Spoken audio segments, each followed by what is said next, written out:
in this video, I'm going to show you what you do when you finish a project, how you finish off and weave in your ends. So as you can see, this project, I'm almost done. I just have one last single crochet to do. So I'm going to pull out my kit. We're going to use a 4mm hook.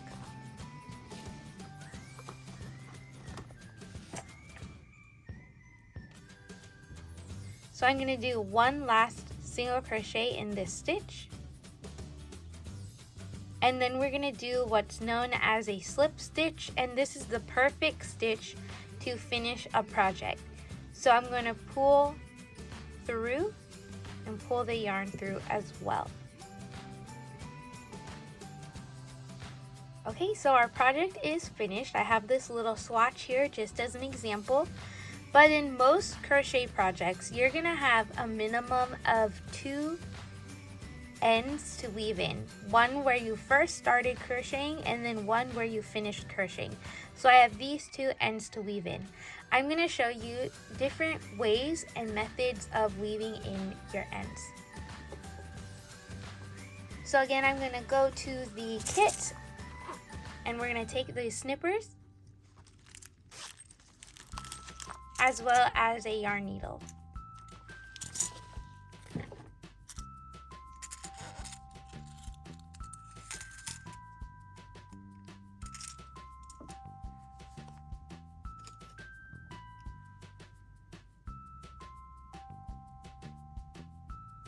Thread your needle with the yarn, and I'm going to show you the first way of weaving in your ends.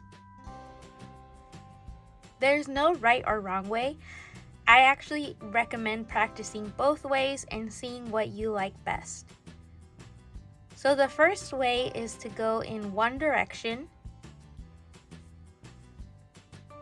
pulling the yarn through, and then we're going to go back in that same direction.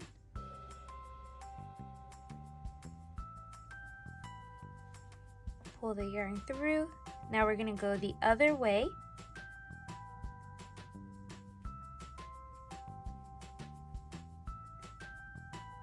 And then one more time.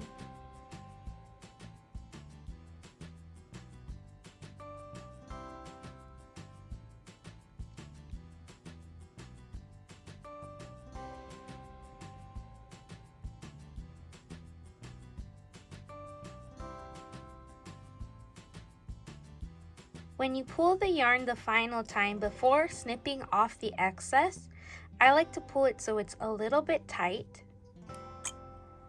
Then I'll snip off the excess. And when you pull your project to straighten it out, the yarn gets hidden in there.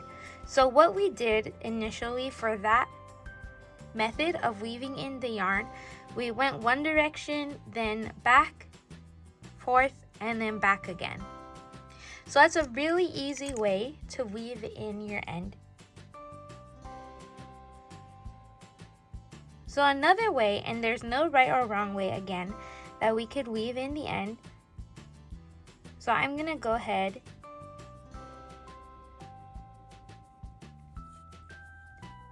and go this way, but now I'm going to go ahead and go down.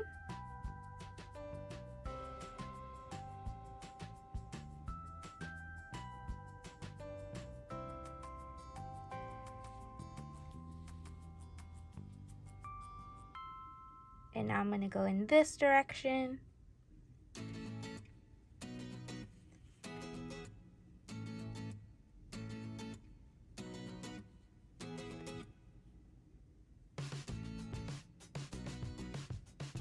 going to change the direction one more time.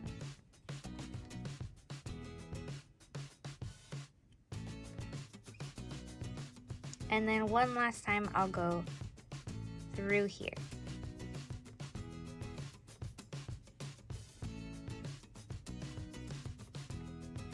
Again, before snipping, I'm going to pull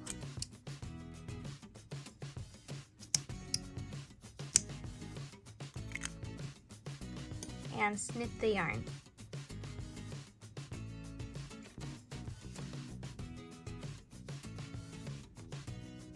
As you can see, weaving in your ends is really simple. There's multiple ways to do it.